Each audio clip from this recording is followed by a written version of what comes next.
ہر سال تقریباً 5 لاکھ لوگ گردوں کی پتھری کے مسائل سے ہسپتال کا رخ کرتے ہیں، جبکہ اکثر لوگ جو کہ اس مرض میں مبتلا ہوتے ہیں انہیں اپنی بیماری کی نوعیت کا اندازہ ہی نہیں ہوتا۔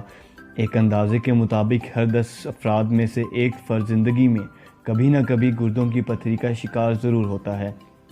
زیادہ تر لوگوں میں پتھری سائز میں چھوٹا ہونے کی وجہ سے پیشاب میں خارج ہو جاتی ہے یا پھر گردوں میں پڑی رہتی ہے، لیکن جب یہ پتھری حرکت کرتی ہے اور گردوں کی نالی یعنی یوریٹر میں پھنستی ہے تو پھر مریض کو درد محسوس ہوتا ہے، جس کی وجہ سے وہ ہسپتال کا رخ کرتا ہے۔ آئیے تو سب سے پہلے یہ جاننے کی کوشش کرتے ہیں کہ گردوں کی پتھری کس طرح بنتی ہے۔ گردوں میں موجود پتھری دراصل نمکیات ہوتی ہیں جو کہ نارمل حالت میں ہمارے خون میں موجود ہوتی ہیں۔ جب خون ہمارے گردوں میں صاف ہوتا ہے اور پیشاب بنتا ہے تو یہی نمکیات پیشاب میں شامل ہوتی ہیں اور ہمارے جسم سے نکل جاتی ہیں۔ لیکن اگر جسم میں پانی کی مقدار فلٹر ہونے والے نمکیات کی مقدار سے کم ہو تو یہ نمکیات گردوں میں اکٹھا ہونا شروع ہو جاتی ہیں اور آخر کار چھوٹے چھوٹے پتھروں کی شکل اختیار کر لیتی ہیں۔ اگر ہم گردوں کی پتھری کی علامات کی بات کریں تو ایسے مریضوں میں پسلیوں سے نیچے کمر کے پچھلے حصے میں شدید درد محسوس ہو سکتا ہے۔ یہ درد ویوز کی شکل میں ہوتا ہے، یعنی بڑھتا اور کم ہوتا رہتا ہے۔ اس کے علاوہ وہ پیشاب کے دوران جلن یا درد کی کیفیت بھی محسوس کر سکتے ہیں۔ بعض اوقات پیشاب گلابی، سرخ یا بھورے رنگ کا بھی آ سکتا ہے۔ ایسے مریض جن میں پیشاب گدلا ہو یا بدبودار ہو تو ان میں بھی گردوں کی پتھری کے امکانات ہو سکتے ہیں۔ مزید قے آنے جیسی کیفیت بھی محسوس ہو سکتی ہے۔ گردوں میں پتھری بننے کی کوئی ایک وجہ نہیں ہے، بلکہ اس کی مختلف وجوہات ہو سکتی ہیں۔ اس لیے گردوں میں موجود پتھری کی بناوٹ بھی مختلف چیزوں سے ہوتی ہے، جس میں کیلشیم، آکزیلیٹس، یورک ایسڈ اور سسٹین شامل ہیں۔ چند ایسی چیزیں ہیں جنہیں اپنا کر گردوں کی پتھری سے بچا جا سکتا ہے۔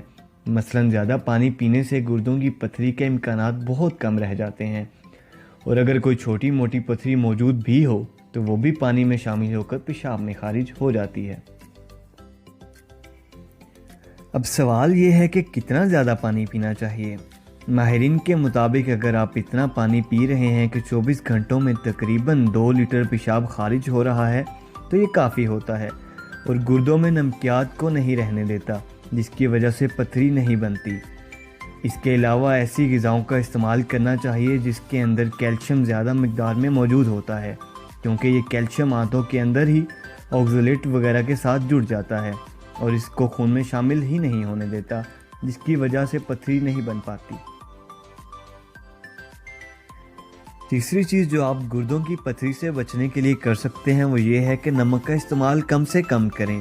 اس کے علاوہ وہ غذائیں جن میں آکزیلیٹ زیادہ مقدار میں موجود ہوتا ہے، مثلاً پالک، آلو، بادام، کھجوریں، چقندر وغیرہ کا استعمال کم سے کم کرنا چاہیے۔